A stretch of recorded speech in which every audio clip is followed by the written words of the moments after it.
రాబోయే కొద్ది రోజులకి ధాన్యం పండించడానికి, కూరగాయలు పండించడానికి, వ్యవసాయం చేయడానికి రైతులు కావాలను అని ఉద్యోగ ప్రకటనలు వస్తాయి.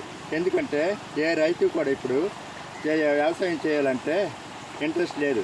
ఎందుకంటే సరైన గిట్టుబాటు ధర లేదు, తర్వాత నాణ్యమైన కరెంటు ఇవ్వట్లేదు, తర్వాత ఎరువుల్లో కల్తీ, కొత్త బ్యాగులు, పాత యూరియాలు, పాత డిఏపీలు, తర్వాత ఎరువులు ఒక బిల్లులు ఇవ్వరు, అవి ఏ కంపెనీ తయారు చేస్తుందో తెలియదు.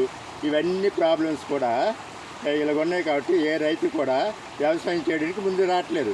అప్పుడు ఉద్యోగ ప్రకటనలు ఇస్తే ప్రతి రైతులు కూడా వస్తారు అని మన రైతులందరూ కూడా చాలా నిరుత్సాహంతో ఉన్నారు.